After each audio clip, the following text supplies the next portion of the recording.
সেই ব্যক্তিটি এমনি এমনি দাঁড়ায় না, সে আল্লাহর ভয়ে দাঁড়িয়েছে, রাত্রের বিভিন্ন প্রহরে দাঁড়িয়েছে, কেবলমাত্র দাঁড়ায় নাই, দাঁড়ানোর পরে দীর্ঘ দীর্ঘ তিলাওয়াত করেছে, দীর্ঘ দীর্ঘ করে এক একটা কিয়াম করেছে।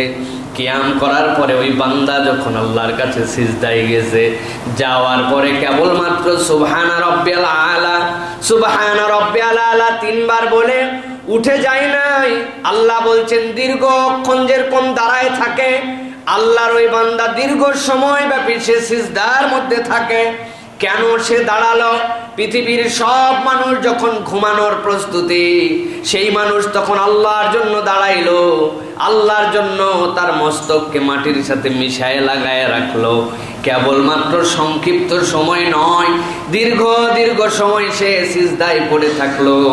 আল্লাহ বলছেন ইয়াহজারুল আখিরাতা ওয়া ইয়ারজু রাহমাতা রাব্বি, সে এমনি এমনি কাজ করে নাই, পরকালকে ভয় করে, আল্লাহর সামনে দাঁড়াইতে হবে এইটা ভয় করে।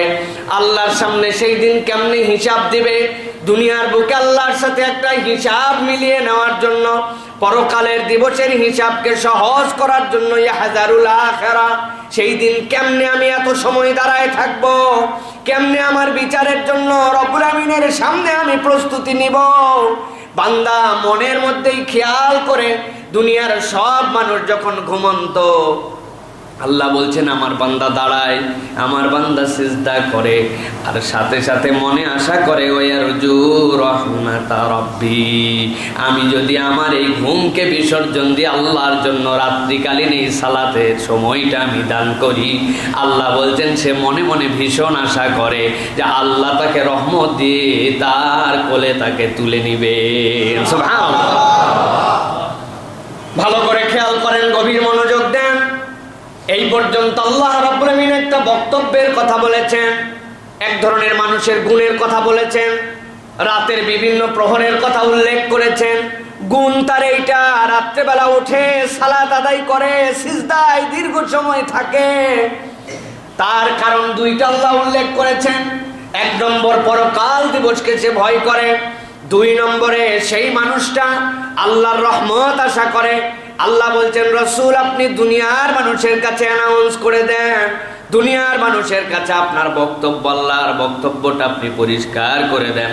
আল্লাহ কি বুঝাইতে চান এই দলের পরিচয় দিয়া?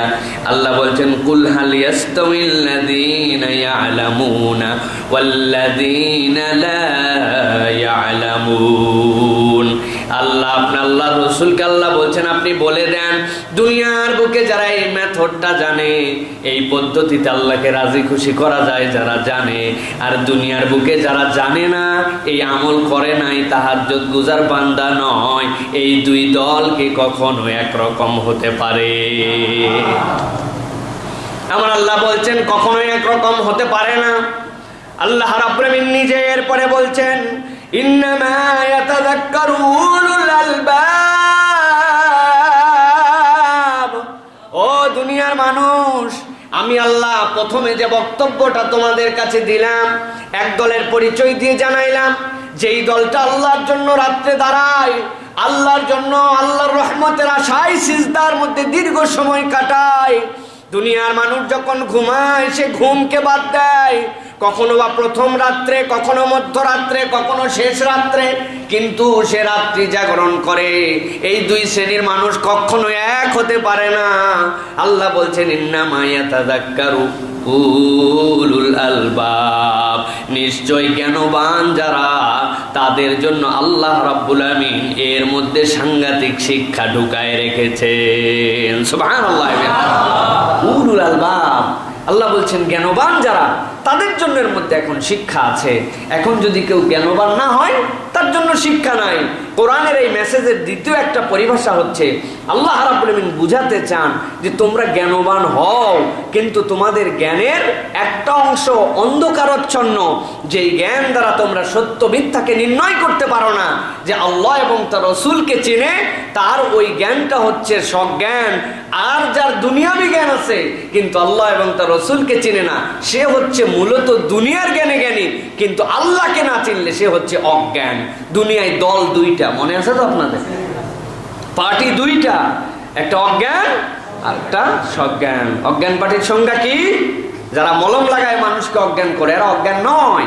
অজ্ঞান পার্টির সংজ্ঞা হচ্ছে যাদের দুনিয়াতে বাড়ি গাড়ি নারী টাকা পয়সা অর্থবিত্ত ক্ষমতা, ইচ্ছা মতো দাপট, যা ইচ্ছা তাই করতে পারে, কিন্তু আল্লাহকে ভয় করে না, আল্লাহ রসুলকে ভয় করে না, ইমান নাই, ইসলাম নাই, কোরআন নাই, সুন্নাহ নাই, যত যাই থাক আল্লাহ এবং তার রসুলের পরিভাষায় তারা হচ্ছে পার্টিতে অজ্ঞান, ঠিক না? আরেকটা পার্টি হচ্ছে সজ্ঞান। দুনিয়ায় হয়তো জুলুমের শিকার, দুনিয়ায় তার ধন নাই, সম্পদ নাই, বাড়ি নাই, গাড়ি নাই, স্ট্যাটাস নাই, দুনিয়ার মানুষ সালামও দেয় না, জামা কাপড় দেখেও কেউ পাত্তা দেয় না। আল্লাহ বলছেন দুনিয়ায় তোমার ইজ্জত না থাকলেও আসমানে তোমার এত সম্মান যে আল্লাহ ঘোষণা করেন আমি আমার বান্দাকে পছন্দ করি। জিবরাইল বলেন আমি পছন্দ করি ওই বান্দাকে। সব ফেরেশতাদেরকে জানাই দেওয়া হয় দুনিয়ার একটা মানুষ অপছন্দ করলেও কিচ্ছু যায় আসে না।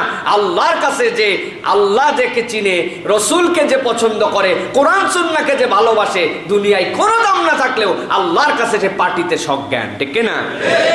সুতরাং এটা আমাদেরকে মনে রাখতে হবে। আল্লাহ বলছেন কুল হাল ইয়াস্তাউইল্লাযীনা ইয়ালামুন ওয়াল্লাযীনা লা ইয়ালামুন। এটা আমাদের ব্যাখ্যা নয়, এটা আল্লাহ রাব্বুল আমিন জানিয়েছেন। এই দুই দল, যে চেনে আল্লাহকে আর যে চেনে না, তারা কখনো সমান হতে পারে না। আল্লাহ বলছেন ইন্নামা ইয়াতাযাক্কারু উলুল আলবাব। এর মধ্যেই শিক্ষা আছে কাদের জন্য? যারা জ্ঞানবান। এখন ওই জ্ঞান কোন জ্ঞান? যেই জ্ঞানের রিফ্লেকশন আল্লাহর কাছ থেকে আসার পরে আবার আল্লাহর দিকে আপনাকে টানে, ওইটা হচ্ছে ওহির জ্ঞান। যেই জ্ঞান এসেছে সেই আল্লাহর কাছ থেকে, আপনি যেই জ্ঞানের কাছে যত যাবেন তত বেশি আল্লাহর দিকে আপনাকে টানবে, তত বেশি আপনাকে কোরআন সুন্নাহর প্রতি ভালো লাগাবে।